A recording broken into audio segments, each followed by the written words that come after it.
Olá, meus queridos, tudo bom com vocês? Deixa a professora só botar em dia aqui o nosso PowerPoint para a gente poder começar com a nossa aula. Só um segundinho, agora sim, deixa eu dar uma olhadinha aqui, se a gente já consegue. Show de bola. Tudo bem com vocês? Como é que tem passado a semana? Um pouquinho cansado de estar em casa? Apesar de que nos últimos dias vocês têm estado bem ocupados, né? Bastante aula, bastante atividades. Isso aí acaba ocupando um pouquinho o tempo da gente, né? Eu também estou com saudade da sala de aula. Programar essas aulas, gravar, colocar na internet, não é a mesma coisa, não mesmo. A nossa vantagem é que a partir de semana que vem a gente vai ter algumas novidades, mais interatividade, mais encontro, e isso já vai movimentar um pouquinho mais os nossos dias, né? Gravar aula, sem o contato com vocês, não é a mesma coisa. Eu espero que daqui para frente a gente comece cada vez mais a melhorar essa nossa comunicação online, né? Fazer esse nosso ano valer.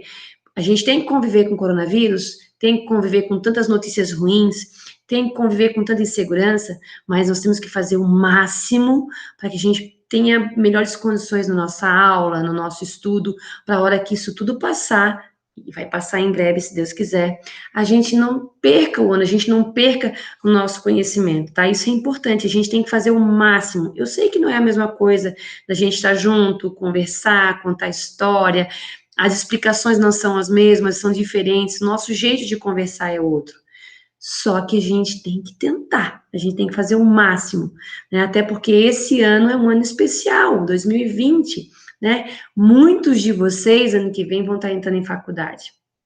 A gente tem que investir em conhecimento, se dediquem, façam o máximo. Eu daqui estou torcendo por vocês, torcendo para essa pandemia acabar de uma vez, torcendo para encontrar vocês em sala de aula. Tá bom?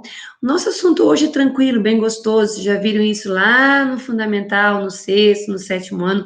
Já tinham visto lá com as tias do Fundamental 1. Então, é um assunto assim, ó, que para quem gosta de olhar para a noite, para um céu estrelado, é até interessante saber essas informações. Tá bom? Então, vamos lá, vamos estudar um pouquinho sobre a atmosfera.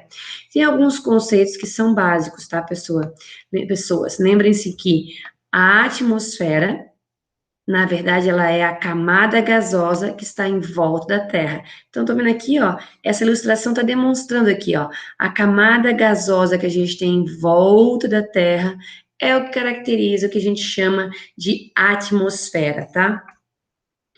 Sobre a espessura, quanto é que tem de espessura a nossa atmosfera? Ela tem uma variação, tá? Os limites podem chegar até 1.000 quilômetros, se você medir do solo, da superfície, até a exosfera, até o finalzinho da exosfera. Porém, a maior parte dos gases que fazem parte da atmosfera, eles se concentram nos primeiros 30 quilômetros, tá? Qual é a composição? Quais são os gases que compõem a atmosfera?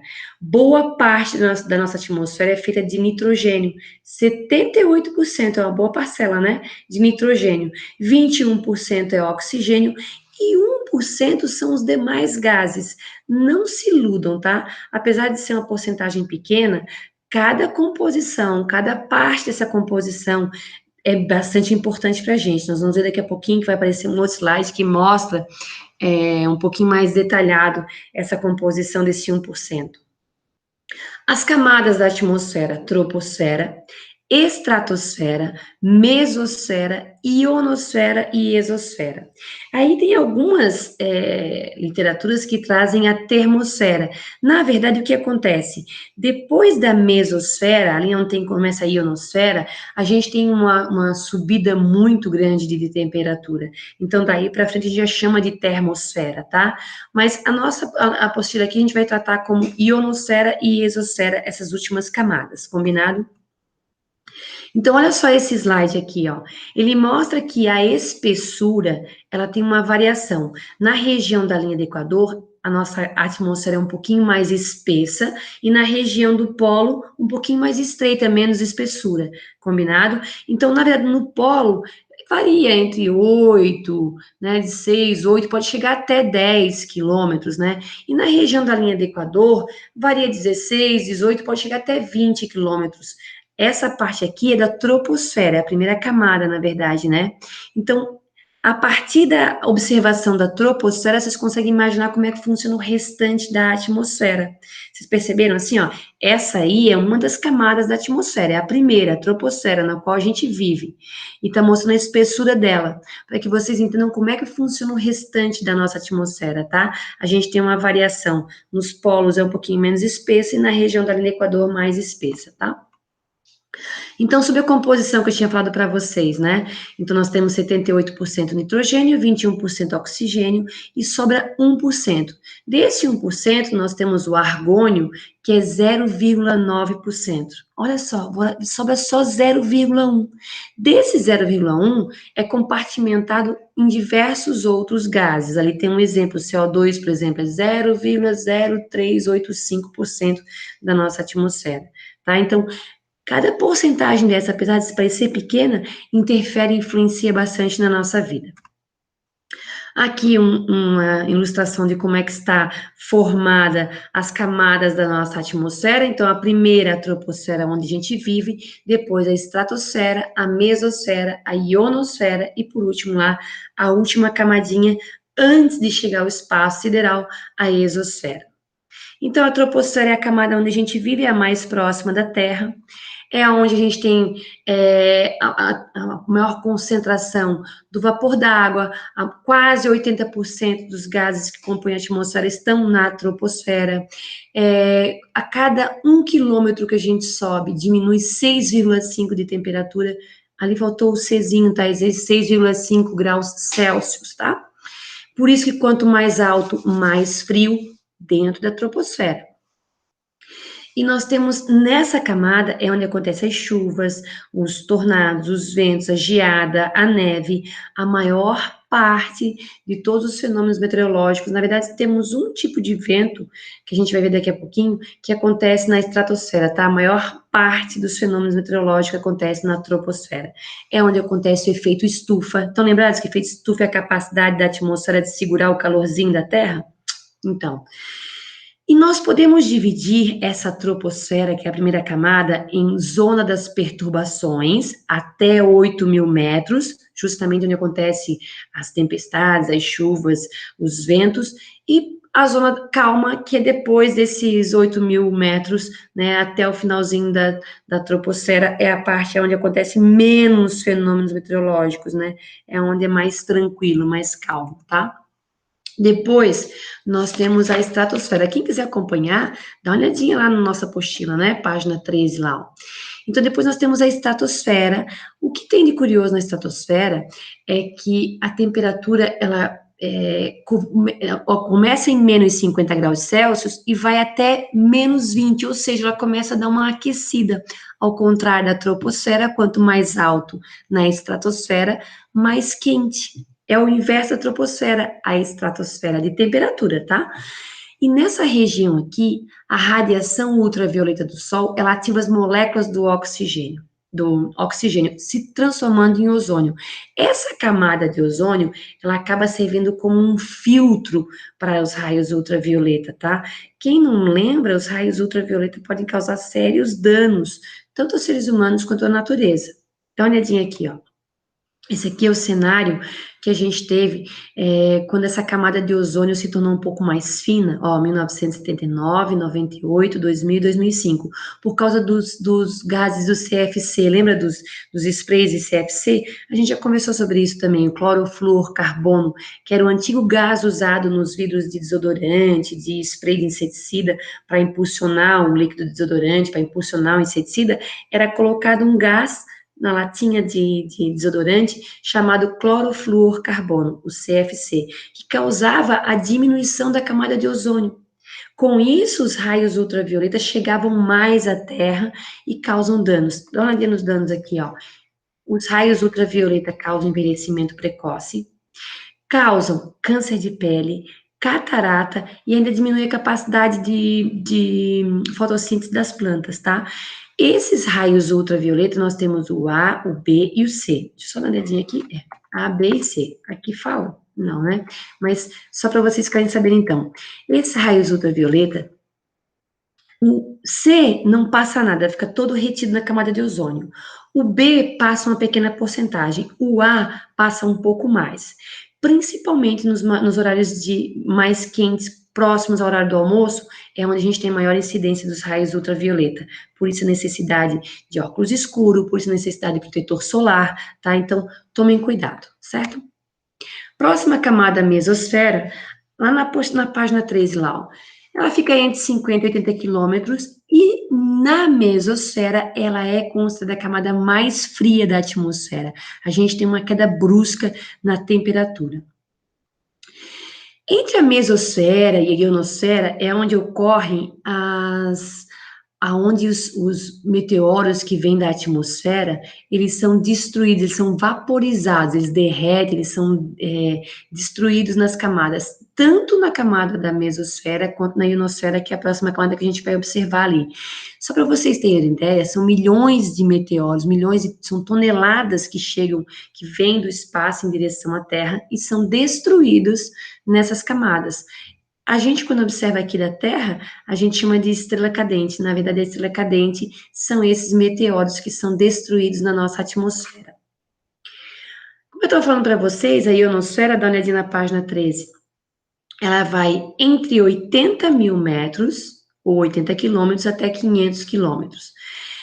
Nessa camada, a radiação solar faz com que os átomos sejam ionizados, tá? Então, isso é importante, porque olha ali a quarta bolinha ali, ó. Por ter uma região ionizada, a gente tem a reflexão das ondas de rádio. Depois eu vou mostrar uma imagem para vocês, uma ilustração, que mostra o quanto é importante essa camada da ionosfera. É nessa camada entre 320 e 380 quilômetros que está, nós temos lá a nossa Estação Espacial Internacional. Depois tem uma imagem bem legal também. Ela é uma estação espacial que ficam lá, orbitando em torno da Terra. Os tripulantes dela passam a temporada lá, fazem pesquisas, e acaba tendo uma troca de tripulação. Nós já tivemos um brasileiro lá, o atual ministro da tecnologia, o Marcos Pontes, ele é astronauta, ele representou o Brasil, esteve lá na Estação Espacial Internacional. Certo, pessoas? Na região da ionosfera, quanto mais alto, mais a temperatura sobe. A gente tem altitude, não, né? Altitude, né?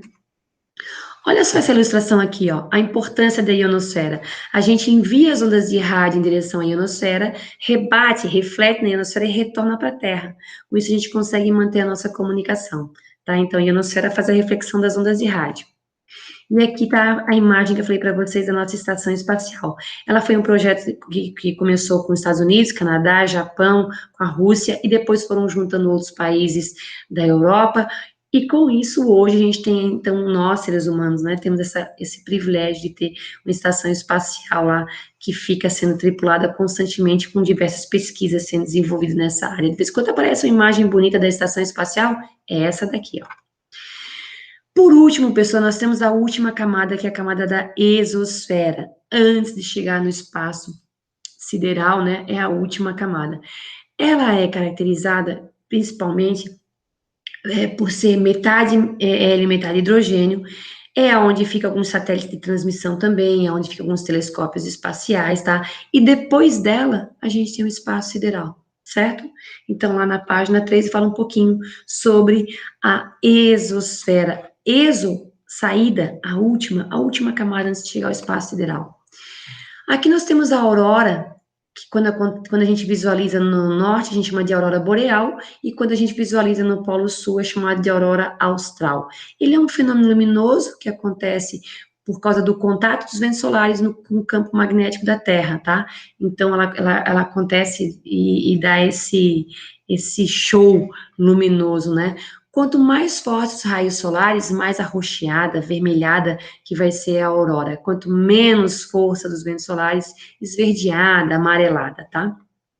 Ele é um efeito luminoso que só pode ser visualizado da região dos polos, tá?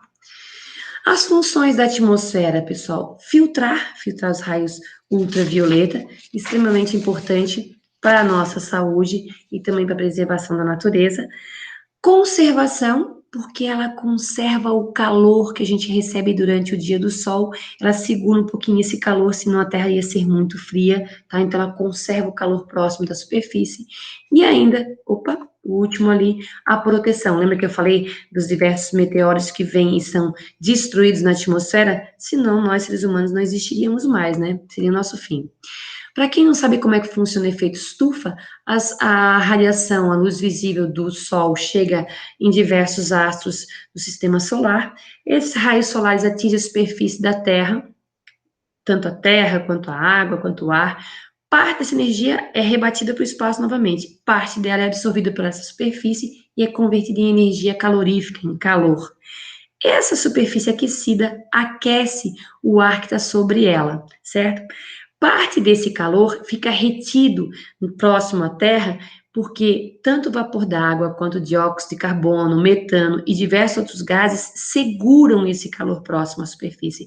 Então, o efeito estufa é uma coisa bem importante, bem legal. Quando é que ele se transforma em vilão? Quando a gente tem gases de efeito estufa em exagero, esse calor é retido em quantidade maior do que a gente necessita, e aí nós temos o que a gente chama de aquecimento global, certo, pessoal? Agora nós temos aqui um pouquinho sobre circulação atmosférica, tá? Lá na página 15, lá fala sobre os fatores de aquecimento da atmosfera. Um conceito que eu acho legal vocês lembrarem é o que é a pressão atmosférica, que é o peso dessa camada de ar que ela é exercida sobre a superfície terrestre, tá? Que pode variar, porque se nós temos o ar mais quente, esse ar se torna mais leve. Se o ar está frio, é mais pesado. E também vai depender de onde você está no nosso globo terrestre, você vai ter uma camada maior ou menor de atmosfera em cima da sua cabeça. Com isso, o peso é maior ou menor, tá? Então, pressão atmosférica é o peso da camada de ar que é exercido sobre a superfície terrestre, tá? Olha aqui, ó, como eu tinha falado para vocês, a temperatura do ar quando está quente, as moléculas se separam mais, aí você tem um peso menor, uma baixa pressão. Quando está frio, as moléculas se aproximam, baixa temperatura, a molécula se aproxima, mais peso, alta pressão. Nós temos que lembrar ainda das células convectivas, né? O ar quente é leve, ele sobe, aí ele resfria, desce. São as nossas células convectivas. Aqui nós temos 3 células importantes no nosso planeta. Essa aqui está visualizando a parte norte do hemisfério, mas isso acontece lá no hemisfério sul também, tá? Então, nós temos a célula de Hadley, que é o ar quente que sobe na região da linha do Equador e desce na região dos trópicos, a célula de Ferrier e a célula polar, aonde o ar quente está subindo, resfria e ele volta a descer para a Terra, tá? Alguns fatores que influenciam no aquecimento da atmosfera, nós temos lá na apostila na página 15, a latitude, quanto mais próximo da linha do Equador, mais raios solares, mais calor, quanto mais próximo do polo, menos raios solares, menos calor. A altitude, quanto mais alto, mais frio, principalmente por causa da questão do ar rarefeito, que consegue segurar menos o calor que a gente recebe durante o dia do sol. A continentalidade e maritimidade, a gente sabe que as massas líquidas, elas aquecem de forma mais lenta, mas também perdem o calor de forma mais lenta. E a gente sabe que a região de massa de terra, a massa continental, ela aquece de forma rápida, mas também resfria de forma rápida. Com isso, na região desértica, por exemplo, a gente tem uma queda de temperatura muito brusca assim que o sol sai, porque a massa continental perde o calor rapidamente. As regiões próximas do litoral, a hora que o sol vai embora, a massa líquida vai liberando o calor devagarzinho, com isso a gente não tem uma queda de temperatura brusca, tá? É mais gradativo. Outros fatores que interferem no aquecimento da atmosfera, os ventos, as chuvas, a vegetação, que acaba tendo uma transpiração, né? As correntes marítimas frias e quentes, que acabam aquecendo ou resfriando o ar que está sobre ela, e as atividades humanas, né? As indústrias, os automóveis, a gente sabe que são fatores que acabam influenciando na nossa atmosfera, na temperatura da atmosfera. Deixa eu voltar lá para dar oi para vocês. Pessoal, nós temos ainda alguns conceitos que eu gostaria que vocês dessem uma olhadinha para quando a gente chegar no nosso atendimento, se tiver alguma dúvida. Gradiente vertical de temperatura, albedo, Lembra que a albedo é a capacidade da superfície de refletir ou absorver, né, a radiação solar, tá? Então, a gente lembra que a neve, que é branca, reflete bastante, né? Já o asfalto, o concreto, reflete pouco e absorve bastante calor. Então, o albedo é a capacidade da superfície de refletir o calor. A insolação é a quantidade de energia solar que atinge a superfície terrestre, quanto de insolação nós estamos recebendo. Inversão térmica, lembra que quando a gente tem geralmente a gente tem uma camada de ar mais quente e depois a camada de ar mais frio. Então, esse ar quente sobe e dispersa, né? Se a gente tiver uma camada de ar frio, quente, uma fria, a gente vai ter o que a gente chama de inversão térmica.